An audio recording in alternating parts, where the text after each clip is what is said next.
Hello বন্ধুরা, সবাই কেমন আছো? আশা করি সবাই খুব ভালো আছো। আর আমি তো মুনমুন, সেটা তোমরা সবাই জানো। আর যারা না জানো তারা জেনে নাও, আমি মুনমুন ফ্রম ওয়েস্ট বেঙ্গল। আমি রোজ দিনই ছোট্ট ছোট্ট ভিডিও নিয়ে তোমাদের কাছে চলে আসি। আর যারা নতুন তারা আমার চ্যানেলটা অবশ্যই সাবস্ক্রাইব করে দিও। আর আমার পুরো ভিডিওটা না দেখে কেউ যেও না, প্লিজ প্লিজ সবাইকে অনুরোধ করে বলছি, আমার পুরো ভিডিওটা দেখো, কেউ স্কিপ করে চলে যেও না। আজকের আবারও আমি আমার কী কী রান্না করছি সেটা তোমাদেরকে দেখিয়ে নেবো। আর আমি লাঞ্চে কী খাবো সেটাও তোমরা তাহলে বুঝতে পারবে। তো চলো চট করে রান্নাটা কী কী করি দেখে নাও, আর কী কী রান্না করবো, কেমন করে রান্না করবো সেটাও দেখাবো। দেখো, এখানে হচ্ছে তোমার আমি পেঁয়াজ করে আর আলু ভাজাটা হয়ে এসছে, এবার নামিয়ে নেবো।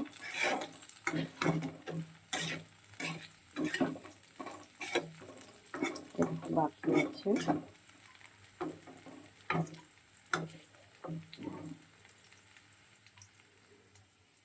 এদিকে দেখো কড়াই তেল দেওয়া হয়ে গেছে।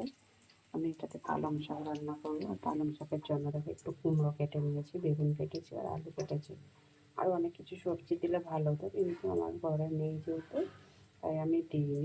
আমি এই কটা দিয়ে রান্না করবো। পালং শাকটা ওদিকে কাটা হয়নি, এখনও রয়েছে। আমি সবজিগুলো আগে থেকে ভেজে নেব, তাই জন্য আমি সবজিটাই আগে কেটে নিয়েছি। আর পালং শাকে দেখো আমি ফোড়নে দেবো হচ্ছে পাঁচ ফোড়ন।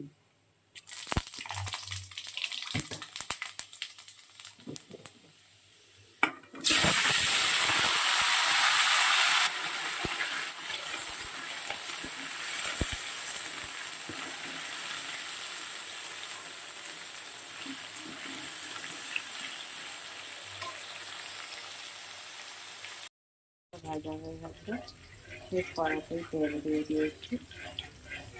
এটা আমি ফুলকপি আর আলুর তরকারি করবো বলে। দেখো তেলটা গরম হয়ে গেছে, সবার আগে ফুলকপিটা ভেজে নেব।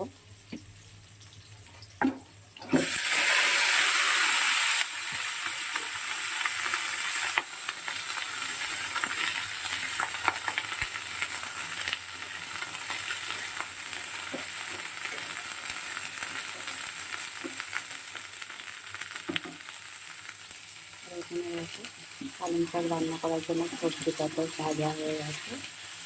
এবার আমি একটা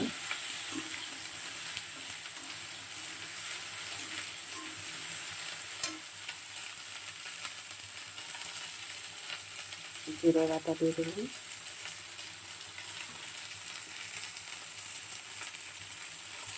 নুন দিলাম, হলুদ দিলাম,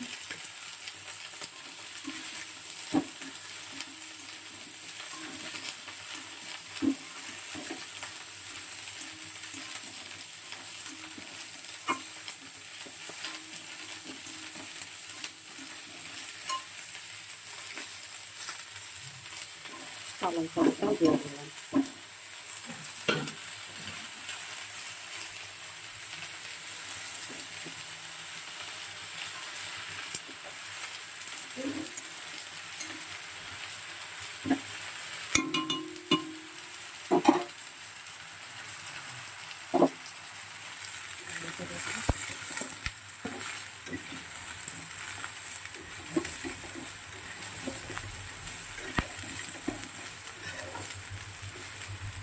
গ্যাসটা কম করে দিলাম। পালং শাকটা কটা কাঁচা লঙ্কাও দিয়ে দিয়েছি।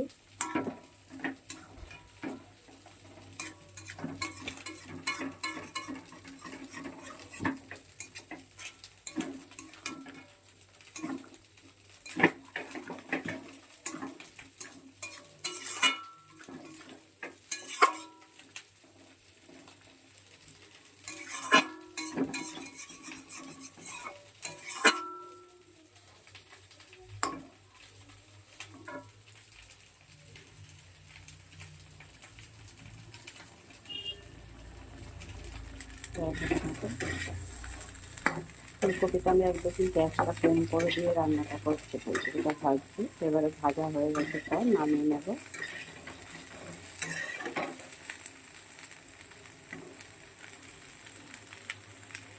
কড়াই তেল গরম হয়ে গেছে, ফুলকপিটা ভাজে যেতে তুলে নিয়েছি। এখন আমি দেখো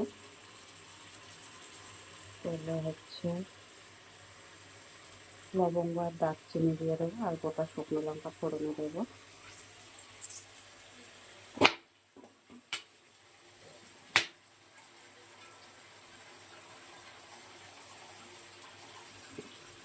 ফুলকপিটা আলু দেওয়ার জন্য আলুটা কেটে নিয়েছি।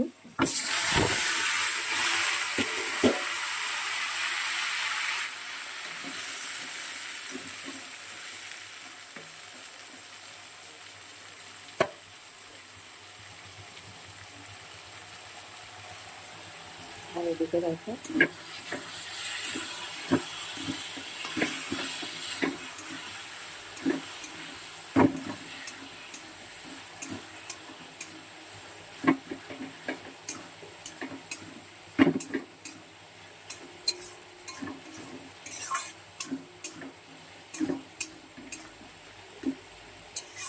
আমি শাকটা আর একটু হবে, তারপর নামিয়ে নেব।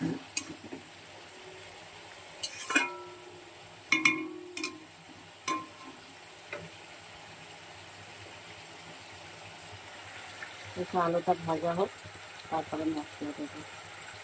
দেখো আলুটাকে খুব ভালো করে ভাজা হয়ে গেছে। জিরে বাটা জল দিয়ে আলুটা থেকে ঢেলে রেখেছিলাম।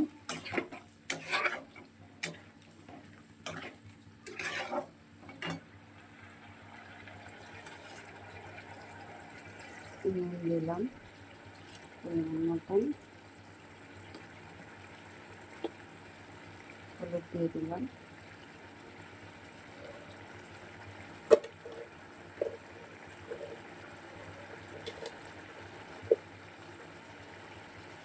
লঙ্কার গুঁড়ো দিলাম,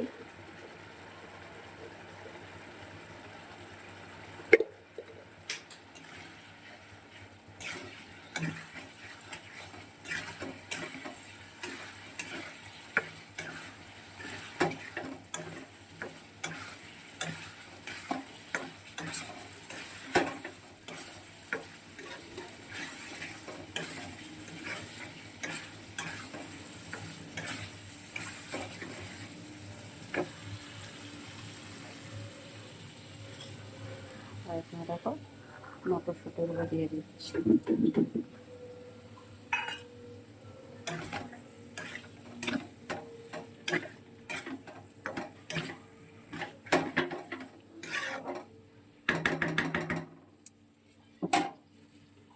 ভাজা ফুলকপিগুলো দিয়ে দিলাম।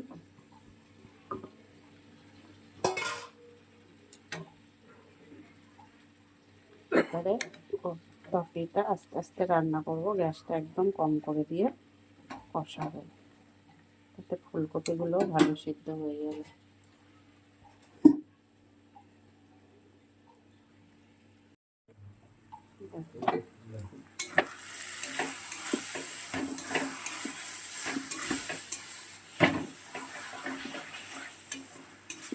হয়ে গেছে পালং শাক রান্না। কিছু না, সামান্য একটু মিষ্টি দিয়ে নামিয়ে নেব।